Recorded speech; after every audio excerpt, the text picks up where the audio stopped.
So we will start with new topic today. You can say new chapter, of course. So we will start with friction. तो सबसे पहले आपको पता होना चाहिए that friction is nothing but opposition. Opposition to motion of a body is called as friction.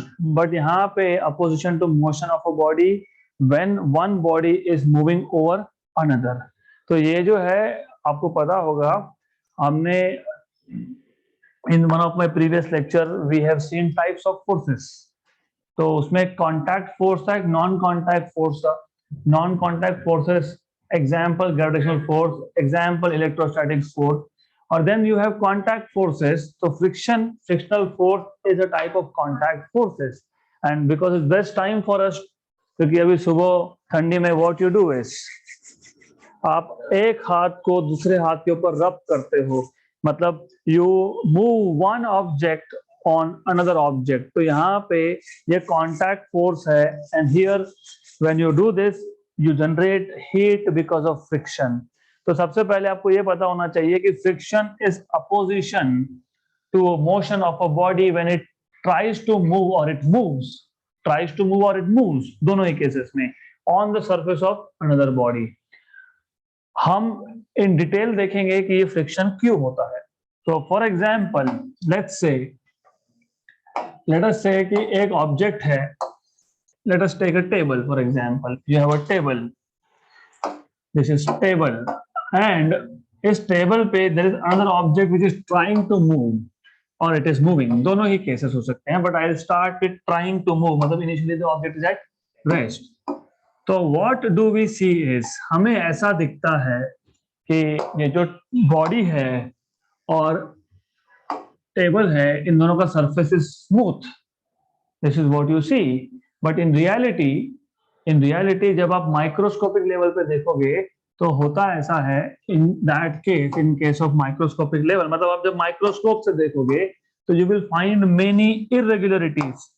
Irregularity मतलब यहाँ पे एक्चुअली इतना स्मूथ नहीं होता है. So you may have something like this, right. यहाँ पे भी हो सकता है. It can also have some hills, some bottoms. तो थोड़ा ज्यादा मैग्नीफाइड दिखा रहा हूं मैं इंटेंशनली. तो the surface in reality is not as smooth as you see it. तो surface is not very smooth. तो होता क्या है, यहाँ पे इंटरलॉकिंग हो जाता है. दिस इंटरलॉकिंग है ना. देखो, you have hills and bottoms, valleys. तो यहाँ पे आप हिल्स देख रहे हो, you can see hill over here and there is a valley. ऐसे हिल्स और वैली दोनों में ही है on in the table and as well as in the body which are moving. मैं थोड़ा जानबूझ के मैग्नीफाइड दिखाया है, इट्स नॉट दैट मच, इतना नहीं होता है, but I just want to show you. तो होता क्या है बेसिकली, there is interlocking. तो ये जो hills of one surface and valleys of another surface, they get locked. So there is interlocking, right? It is something like this. Your hands basically, you basically interlock. तो यहाँ पे interlocking हो जाता है. Now अगर आपने इस बॉडी पे फोर्स लगाया, if you apply a force on this body, तो होगा क्या, this body will try to move. Let me show applied force here, capital P. This is pulling force, pulling. क्योंकि फ्रिक्शन को हम F से denote करने वाले हैं, तो मैंने यहाँ पे ड्राइविंग फोर्स को पुलिंग फोर्स बोल के P से डिनोट कर दूंगा. This is P. पुल होगा या पुश होगा, व्हाटएवर इट इज. ओके. तो व्हाट हैपेंस कि जब आप एक फोर्स अप्लाई करते हो, you are trying to make the body move. Two things will happen. एक, there is some amount of force which is required to overcome this locking. यहाँ पे जो locking हो गया, इसको overcome करना पड़ेगा. Number two, सिर्फ इतना ही नहीं है, there are another forces which are acting. You must have heard of adhesive forces या फिर van der Waals forces, right? तो यहाँ पे एक surface के molecules और दूसरे surface के molecules, इसमें भी attractive force हो सकता है. So maybe there are attractive forces between molecules of the two substance. मतलब यहाँ पे source of friction, there are two sources of friction. One is interlocking of hills and valleys, and there is force of attraction between molecules of the two substances. तो that is a source of opposition. So friction is nothing but opposing force. कब oppose होता है? when a body tries to move on the surface of other or when the body is moving. दोनों ही case में, right? तो depending on what is the situation, क्या body rest पे है ट्राइंग टू मूव या बॉडी मूव हो रहा है, उस पर डिपेंड करता है. We will define types of friction. तो you will encounter two types of friction, actually three types. तो एक टाइप है स्टैटिक फ्रिक्शन. स्टैटिक फ्रिक्शन नाम में ही है, static friction, the force of friction acting on a body when the body is still at rest. मतलब क्या? मतलब ऐसा था कि हमारे पास एक टेबल था, इस टेबल के ऊपर एक ऑब्जेक्ट रखा है. We have an object on this table and we are applying a force. We are trying to move this object. हम इसको फोर्स लगा के मूव करने की कोशिश कर रहे हैं, लेकिन जितना अप्लाइड फोर्स है P, it is not sufficient to overcome friction, right? तो स्टैटिक फ्रिक्शन मतलब the force of friction acting between the bodies or on the body, क्योंकि ये बॉडी मूव होगा, ये बॉडी मूव होगा, नीचे का टेबल में भी it is fixed, right? So force of friction acting on the body, force of opposition acting on the body when the body is still at rest. मतलब वो interlocking overcome नहीं हुआ, मतलब वो जो attractive force था between two different types of material वो भी overcome नहीं हुआ. इसको बोलते हो static friction. Static friction का मतलब basically maximum value of static friction, उसको आप बोलते हो limiting friction. क्या होगा? हमने फोर्स लगाया, बॉडी इज नॉट मूविंग. हमने और फोर्स बढ़ा दिया, body still is not moving. हमने और फोर्स लगा दिया, तो then the body will just start moving. Just ये वर्ड इंपॉर्टेंट है. तो applied force for which the body just start moving, उस टाइम पे जब ये जस्ट मूव हुआ, उस टाइम पे जो फ्रिक्शनल फोर्स होगा that will be called as limiting friction. मतलब क्या है कि हम फोर्स बढ़ाते जा रहे हैं, बढ़ाते जा रहे हैं, जस्ट मूव्स. तो ये पहला इंस्टेंस था जब ये बॉडी मूव हुआ, तो that is called as limiting friction. It is the maximum value of static friction. तो आप इसको स्टैटिक फ्रिक्शन भी बोल सकते हो, चलेगा, लेकिन इसको एक नाम दे दिया, limiting friction. So the maximum value of static friction is called as limiting friction. It is a force of friction acting on the body when the body just moves. Okay, and then you have kinetic friction. Then you have kinetic or dynamic friction. Dynamic मतलब पता है आपको? Dynamic मतलब when something is in motion, उसको आप बोलते हो dynamic. Dynamics सुना है ना नाम? Dynamics, fluid dynamics, right? तो dynamic friction या kinetic friction is the force of friction acting on the body when it is actually moving on the surface of some other body. तो तीन cases है. एक टेबल पे एक object आपने रख दिया, you are applying force, body is not moving. क्यों नहीं? क्योंकि वहां पे इंटरलॉकिंग हो गया. आपने और फोर्स बढ़ा दिया, स्टिल नॉट मूविंग. मतलब that the force, opposition force, क्योंकि अपोजिशन तो हो रहा है ना, नहीं तो अपोजिशन नहीं होता तो फिर मूव क्यों नहीं होना चाहिए. तो here you are applying a force but there is some force which is opposing. ये वर्ड मैं बार बार बोल रहा हूं क्योंकि आगे जाके जब कंपोनेंट्स करोगे तो पता होना चाहिए. अप्लाइड फोर्स को अपोजिट डायरेक्शन में होता है frictional force, right? So the frictional force acting on a body when the body is still at rest is called as static friction. The force of friction acting on the body when the body just moves is called as limiting friction. The force of friction acting on the body when the body is moving on the surface of another body is called as kinetic friction or dynamic friction. ये तीन type के frictions है. अब then इस case में आपको पता होना चाहिए, in limiting friction the force of friction, और limiting है तो मैं F suffix L बोलूंगा, the force of friction is directly proportional to normal reaction. जितना ज्यादा नॉर्मल रिएक्शन उतना ज्यादा लिमिटिंग फ्रिक्शन. तो force of limiting friction is directly proportional to normal reaction मतलब force of limiting friction is equal to some constant mu L into R, right. Normal reaction, of course normal reaction ये mg होता है, वो बाद में देखेंगे। तो यहां से आपको मिल गया mu L equal to F L by R, right. अब कुछ बुक में इसको म्यू एल की जगह पे म्यू एस बोला है। मैंने अभी भी बताया लिमिटिंग फ्रिक्शन मतलब स्टैटिक फ्रिक्शन का मैक्सिमम वैल्यू, तो आप यहाँ पे म्यू एस भी लिख सकते हो, इसको आप म्यू एल भी बोल सकते हो। This is called as coefficient of limiting friction, right? So mu L, which is coefficient of limiting friction, is limiting frictional force upon normal reaction, right? तो याद रखना force of friction is directly proportional to normal reaction. तो ये जो constant of proportionality आप लिखते हो इसको बोलते हो coefficient of friction। यहाँ पे friction limiting था इसलिए coefficient of limiting friction, right? Then similar case is here. Here force of kinetic friction is also proportional to normal reaction. सिर्फ इतना ही डिफरेंस है कि लिमिटिंग फ्रिक्शन में बॉडी जस्ट मूव होना स्टार्ट हुआ और वहां पे बॉडी मूव हो रहा है, राइट। इतना ही डिफरेंस है, राइट। तो थोड़ा सा यहाँ पे कनेक्टेड रहना पड़ेगा, नहीं तो फिर कहाँ से लिमिटिंग आया, कहाँ से स्टैटिक आया, स्टैटिक कम क्यों आया, लिमिटिंग ज्यादा क्यों आया, ये सारे कंफ्यूजन क्रिएट होंगे। गुड। तो याद रखना इनिशियली फ्रिक्शन ज्यादा होता है। क्यों ज्यादा होता है? क्योंकि इंटरलॉकिंग को खोलना है।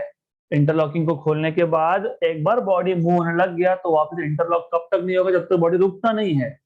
तो when the body is moving it has less frictional force compared to when it was at rest, and when the body is moving then the force of friction acting is called as kinetic friction. So force of kinetic friction is also proportional to normal reaction, and here the constant of proportionality will be called as mu k, where mu k is coefficient of kinetic friction। यहाँ पे mu l था coefficient of limiting friction, ये पता होना चाहिए। तो यहां से भी आपको मिलेगा mu K equal to F K by R, right. Good. Static friction सबसे इजी क्योंकि बॉडी स्टैटिक, तो there is of course body static, तो हमको कोई सोचना ही नहीं है ज्यादा। Then limiting friction because it is a case of static friction maximum value, it is also easy. लेकिन जब काइनेटिक फ्रिक्शन की बात होगी तो काइनेटिक फ्रिक्शन में केसेस होंगे। अब there are two types of kinetic friction. कौन कौन से टू टाइप्स? देखो क्या होता है व्हेन द बॉडी मूव्स। अब जब बॉडी मूव होगा on the surface of another body तो देयर आर टू पॉसिबिलिटीज। एक, the body will slide, other the body will roll. या तो स्लाइड होगा या तो रोल होगा। What is the difference between sliding? अब ये जो ऑब्जेक्ट है, ये जो मास मैं दिखा रहा हूं, I will show masses here. तो यहाँ पे ये जो मास है ये स्लाइडिंग है, दिस इज स्लाइडिंग, ओके। और रोलिंग क्या होता है फिर? रोलिंग मतलब basically the body when it rolls the particles of the body performs circular motion. मतलब अभी इसका डिटेल आप 12th में देखोगे, लेकिन this is you look at very surface level, आप बोलते हो सर्कुलर मोशन, ओके। सिर्फ इतना नहीं है, यू सी जब बॉडी स्लाइड होता है तो जो पॉइंट ऑफ कांटेक्ट या एरिया ऑफ कांटेक्ट होता है between one body and the other body is always the fix, same same same. Rolling के केस में point in contact also changes, क्योंकि बॉडी रोल होगा तो ये जो पॉइंट पहले कांटेक्ट में था ये पीछे जाएगा और अभी नया पॉइंट कांटेक्ट में आएगा, राइट। तो this is what happens, so you should know this. Good. तो in case of kinetic friction, in case of kinetic friction you have basically two types. You have sliding friction and you have rolling friction. So you have sliding friction and you have rolling friction. Sliding friction and rolling friction. अब sliding friction के case में ये ऊपर वाले formulas are applicable, there is no change in anything. But in case of rolling friction का जो force होता है that is given by FR, R stands for rolling, equal to mu K क्योंकि काइनेटिक फ्रिक्शन है, या फिर आप इसको mu R भी लिखते हो बिकॉज मोशन है लेकिन रोलिंग मोशन है, तो mu R capital R by small r, where small r is the radius of the body which is rolling. Okay, तो ये पता होना चाहिए आपको. तो there are some other parameters which are involved, so don't worry about that. You just need to know that here mu r stands for rolling friction, right? Coefficient of rolling friction. This is force of rolling friction. Small r is the radius of the body which is rolling. Okay, good. तो sliding में all the formulas will be the same. कोई ज्यादा फर्क नहीं पड़ता है वहां पे. Good. Then once you know this, अब हमको देखना है graph of. We want to see graph of applied force against frictional force. Graph of applied force against frictional force. Against frictional force. Against frictional force. Okay. So in this case, what we want to do is, हम एक काम करेंगे, हम x axis पे applied force draw कर लेंगे. मतलब x axis is applied force and y axis let us take as frictional force. तो यहाँ पे फ्रिक्शनल फोर्स ले लेते हैं, force of friction, friction basically, right. अब होता क्या है, अब यहाँ पे book to book, notation to notation will vary, तो डोंट वरी. तो ऐसा है, go back to this diagram again which I have deleted. मैं वापस ड्रॉ कर लेता हूँ. तो यहाँ पे सी व्हाट हैपेंस इज, थोड़ा इन डेप्थ सोच के चलना पड़ेगा, नहीं तो ग्राफ समझ में नहीं आएगा. If you want to understand graph, you need to think in details, in depth. देखो, स्टैटिक फ्रिक्शन कब तक था, जब तक बॉडी मूव नहीं होता. गुड. मान लो मैं अप्लाइड फोर्स बढ़ाते जा रहा हूं. Let's take the case of increasing applied force. हम अप्लाइड फोर्स को बढ़ाते जा रहे हैं, तो हम एक्स एक्सिस से पॉजिटिव की तरफ आएंगे because we are increasing the applied force. ऐसा बिल्कुल नहीं होगा कि आपने थोड़ा सा फोर्स बढ़ा दिया और डायरेक्टली बॉडी मूव होने लग गया. No, it doesn't happen like that. Why? Imagine आपने अप्लाइड फोर्स बढ़ा दिया, बॉडी पहले मूव नहीं हो रहा था, आपने फोर्स अप्लाई किया, फिर आपने अप्लाइड फोर्स बढ़ा दिया. जैसे जैसे अप्लाइड फोर्स बढ़ेगा वैसे वैसे फ्रिक्शन भी बढ़ता है. So as you are increasing applied force, force of friction is also increasing. Why? Because there are two reason. As I told you, friction के दो रीजन थे. एक इंटरलॉकिंग, चलो हमने फोर्स अप्लाई कर दिया, इंटरलॉकिंग तो ओपन हो गया, ठीक है. बट डू यू नो, ये जो इंटर एटॉमिक फोर्सेस होते हैं, force between one substance and the other substance, force between atoms of one substance and the other, इसमें जैसे आप डिस्टेंस बढ़ाने की कोशिश करोगे उतना ही अट्रैक्शन का फोर्स बढ़ जाता है. मतलब क्या हो रहा है कि हम ट्राई कर रहे हैं बॉडी को मूव करने का, और एक के एटम्स, एक मटेरियल के, एक ऑब्जेक्ट के, एक बॉडी के एटम्स और दूसरे के एटम्स जैसे दूर जाने लगे ना, they start attracting with more force. तो इसका मतलब जैसे जैसे अप्लाइड फोर्स बढ़ाओगे वैसे वैसे फ्रिक्शन भी बढ़ेगा. तो of course you expect a straight line. जैसे जैसे मैंने मेरा अप्लाइड फोर्स मैंने बढ़ाया, वैसे वैसे फ्रिक्शनल फोर्स भी बढ़ते गया, बढ़ते गया, बढ़ते गया. This is what you will get, right. तो यहां तक आपको मिलेगा स्टैटिक फ्रिक्शन. तो यहां तक आपका है स्टैटिक फ्रिक्शन. थोड़ा और ऊपर ले लेते हैं इसको. This is the maximum value. एक काम करता हूं, just a minute. This is the maximum value of static friction, जिसको आपने क्या बोला था, लिमिटिंग फ्रिक्शन. मतलब ये आ गया आपका FL, लिमिटिंग फ्रिक्शन. और इस पॉइंट से नीचे ये पूरा है FS, force of static friction. Good. तो व्हाट इज हैपनिंग, आप जैसे जैसे अप्लाइड फोर्स बढ़ा रहे हो, फ्रिक्शन बढ़ रहा है. फोर्स बढ़ा है, फ्रिक्शन बढ़ा, फोर्स बढ़ा है और बढ़ा, तो अप्लाइड फोर्स बढ़ेगा तो फ्रिक्शन बढ़ेगा. Finally you have sufficient amount of force which can overcome both things, interlocking and attractive forces. तो उस मोमेंट पे the body will just start to move, that is limiting friction. एक बार interlocking खुल गया, एक बार अट्रैक्टिव फोर्सेस ओवरकम हो गए, फिर फ्रिक्शन क्या हो जाएगा, कम हो जाएगा, क्योंकि अभी ना इंटरलॉकिंग को ओवरकम करना है, ना ही आपको वो जो अट्रैक्टिव फोर्स था उसको ओवरकम करना है। तो इस स्टेज के बाद मैं इसको नाम देता हूं ओ से लेके ए तक। ये जो OA पार्ट है it corresponds to static friction and A corresponds to limiting friction. After this it will decrease. After this force of friction will decrease, and once the body starts moving smoothly it becomes constant. तो ऐसा ये graph आता है। Okay, तो ऐसे इस graph पे भी क्वेश्चंस पूछे गए। अभी वो ग्राफ आप डिटेल में आप देख लेना, you can C from notes modules. वैसे कुछ इतना नो बिग डील, ये जो वैल्यू है ये फोर्स ऑफ काइनेटिक फ्रिक्शन की वैल्यू है, कोई बड़ी बात तो है नहीं इसमें। और ये जो वैल्यू है यहां से यहां तक ये लिमिटिंग फ्रिक्शन की वैल्यू है। तो आपको दिख ही रहा है कि force of limiting friction is greater then force of kinetic friction. Static friction के बारे में I can not make a comment, क्योंकि स्टैटिक फ्रिक्शन के बहुत सारे वैल्यूज है, राइट? और उसमें से मैक्सिमम वैल्यू को आपने बोला है लिमिटिंग फ्रिक्शन। तो force of limiting friction is greater than kinetic friction, तो ये पता होना चाहिए। Now you need to know something that is called as angle of friction. तो I will not go into much theory, जो important है हम वो देखेंगे।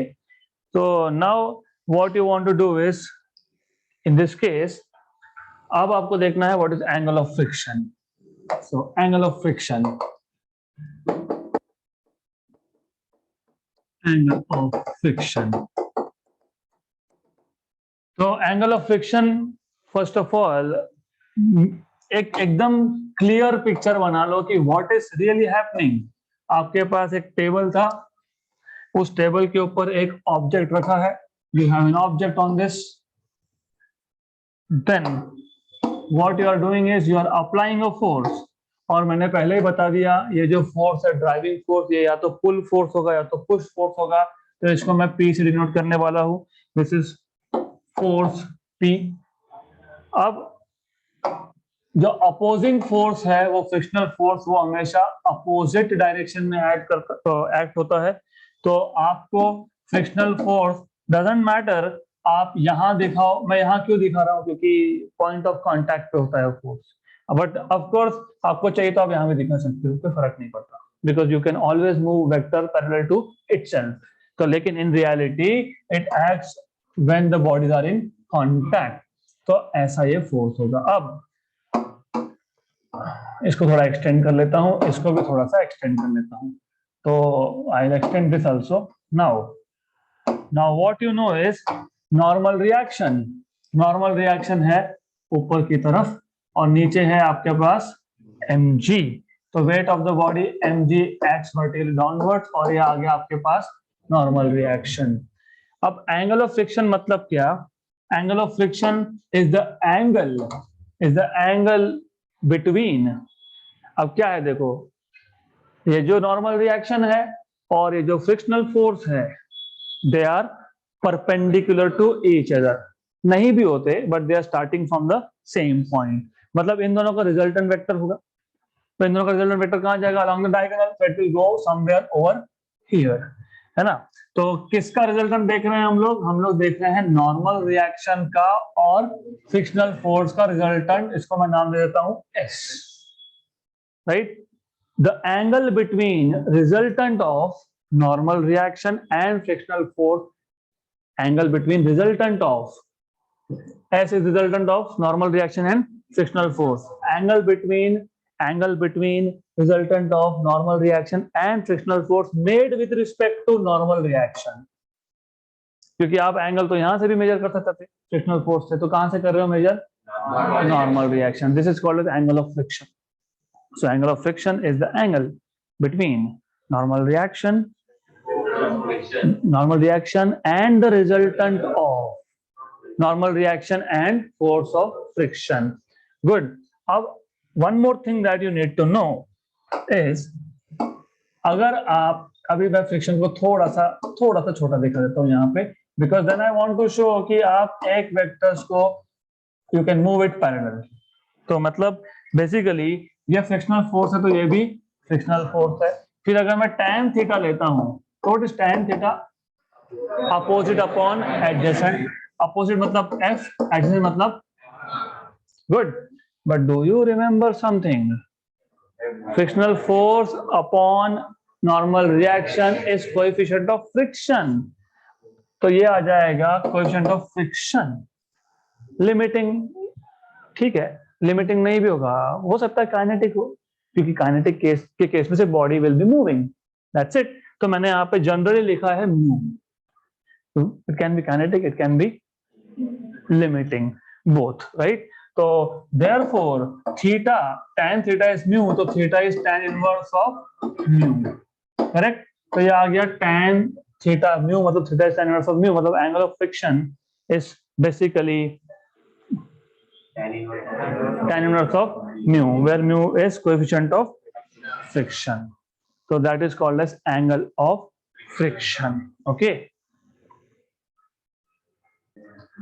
So now what we want to see is, अभी आपको पता है जैसे in this case normally, थोड़ा अच्छे से समझना है इस चीज को। Normally if I ask you, you are sitting on the table, what is the force exerted by table on you?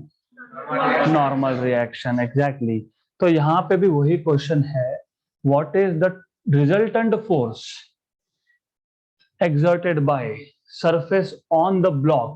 It is not normal reaction only, यहाँ पे it is the resultant, that is S, right? तो normal reaction कब होगा? जब object rest पे होगा, क्योंकि जब ऑब्जेक्ट रेस्ट पे होगा तो फ्रिक्शन नहीं होगा। अगर मैंने कोई फोर्स ही नहीं अप्लाई किया, ड्राइविंग फोर्स, तो फ्रिक्शन आएगा क्यों? क्योंकि फ्रिक्शन क्या है? अपोजिंग है। If I don't apply any force, if there is no P, there is no F, if there is no friction, then normal reaction is the force applied by the table on the block. लेकिन जब आप object पे force apply कर रहे हो, maybe object is moving, maybe it is not moving, but you are applying force, right? तो in that case the force exerted by, resultant force exerted by the surface on the block, वो हमको देखना है। तो resultant force exerted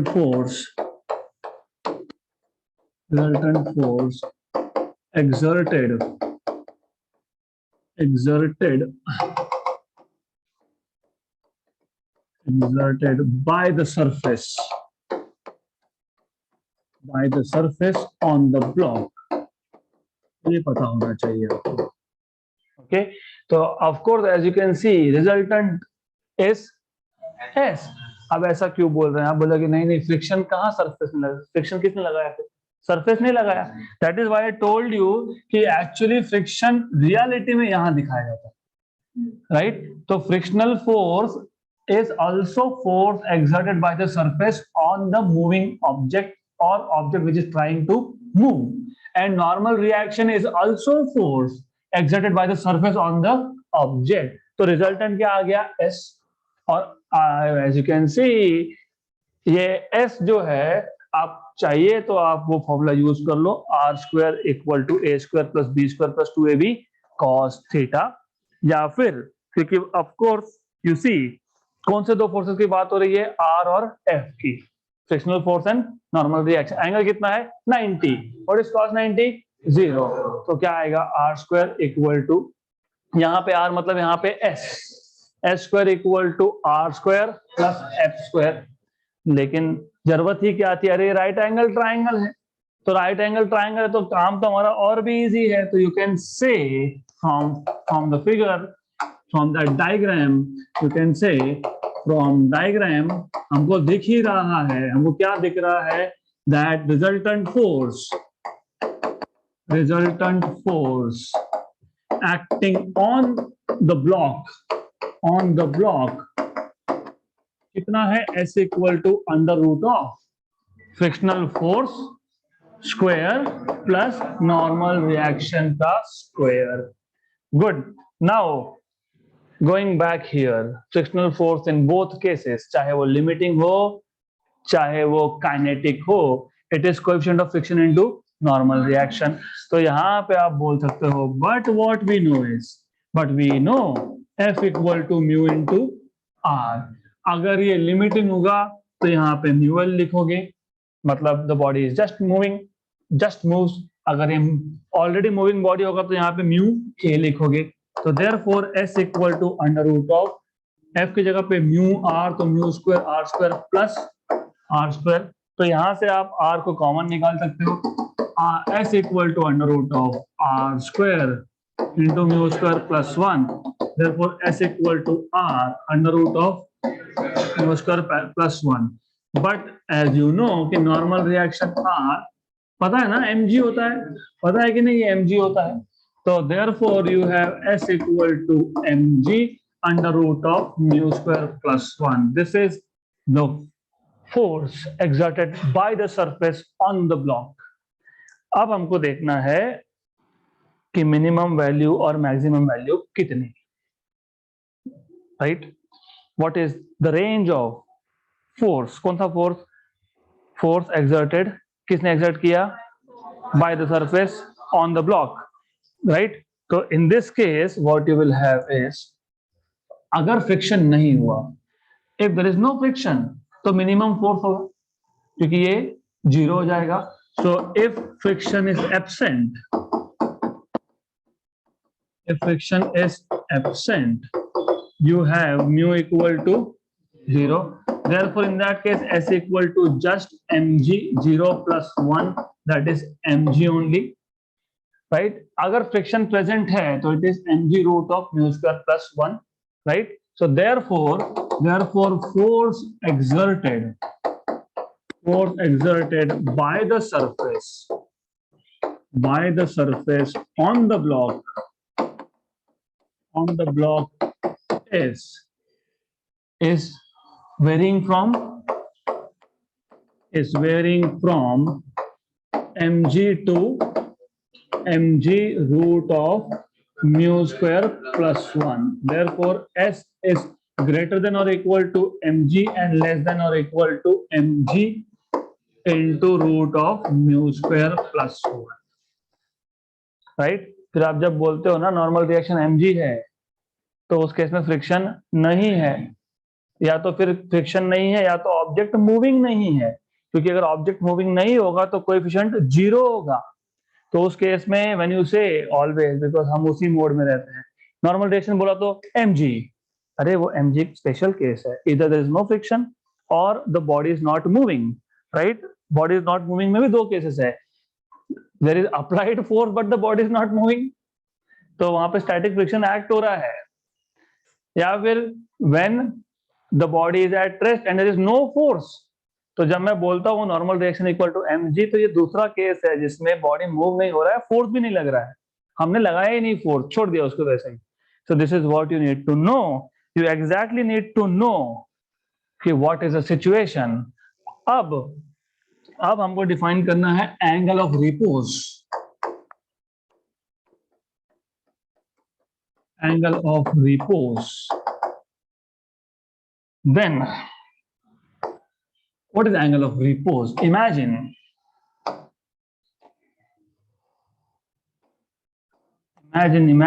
आपके पास एक surface है,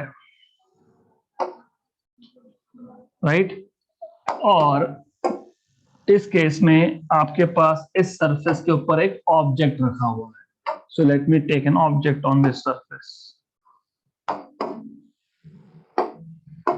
Now what we will do is, हम इस सरफेस को ऊपर उठाते जाएंगे, मतलब what we will do is हम इस सरफेस को इंक्लाइन करते जाएंगे। तो याद होगा आपको इंक्लिनेशन, राइट, इंक्लाइन प्लेन्स, तो हम इसको ऊपर उठाते जाएंगे। तो होगा क्या कि ये सरफेस हमने ऊपर उठाया, बॉडी मूव नहीं हुआ, हमने इस सरफेस को और ऊपर उठाया, फिर भी बॉडी मूव नहीं हुआ, फिर हमने इस सरफेस को और ऊपर उठाया और ये body just begins to slide down. तो ये जो एंगल बनेगा यहाँ पे लैम्बडा, इसको बोलते हैं angle of repose. So angle of repose is the minimum angle for which, I mean किसका एंगल है, inclination, minimum angle of inclination for which the body kept on this plane just just starts sliding down, इसको बोलते हैं angle of repose. तो इसको denote कर हम लोग कर सकते हैं लैम्बडा से। आपको चाहिए तो आप थीटा छोड़कर जो चाहिए वो डिनोट करो। If you want you can call it as alpha, no problem. If you want you can call it as beta, no issues. सिर्फ यहाँ पे थीटा मत यूज करना। क्यों नहीं करना? क्योंकि हमने ऑलरेडी थीटा यूज कर लिया है ये एंगल ऑफ फ्रिक्शन के लिए, तो कंफ्यूजन क्रिएट हो जाएगा। एंगल ऑफ फ्रिक्शन है कि क्या है? वैसे हम प्रूव करने वाले हैं कि एंगल ऑफ फ्रिक्शन थीटा ही आता है। We are going to prove this now कि ये थीटा ही आएगा। वो कैसे? तो first of all you need to know what you need to know, components. तुमको याद होगा, आप लोगों को याद होना चाहिए, इसका mg हमेशा नीचे होता है। फिर अगर आपको याद है जो होना चाहिए, ये अल्फा तो ये भी अल्फा होता है, और ये mg था तो ये mg cos अल्फा होता है, और अगर ये mg cos अल्फा है तो यहाँ पे mg sin अल्फा होता है। तो this is mg sin alpha, और ये होता है नॉर्मल रिएक्शन। बॉडी कहाँ स्लाइड होगा? नीचे। और फ्रिक्शन कहाँ होता है? अपोजिट, मतलब फ्रिक्शन कहाँ होगा? ऊपर। ये बहुत इंपॉर्टेंट है, this is really really important. Friction is always opposite to the direction of motion, ये याद रखना। ये हो गया आपका frictional force F, right? What do you see? You see that frictional force F is equal to mg sin alpha, and normal reaction R is equal to mg cos alpha. If I divide these two, so I get F by R, mg cancel, sin alpha upon cos alpha, that is equal to tan alpha. Oh, but wait a minute. Do you? I feel that we have seen this somewhere, isn't it? नहीं, वो तो ठीक है। Oh, look, it was tan theta. So F by R was nothing but tan theta.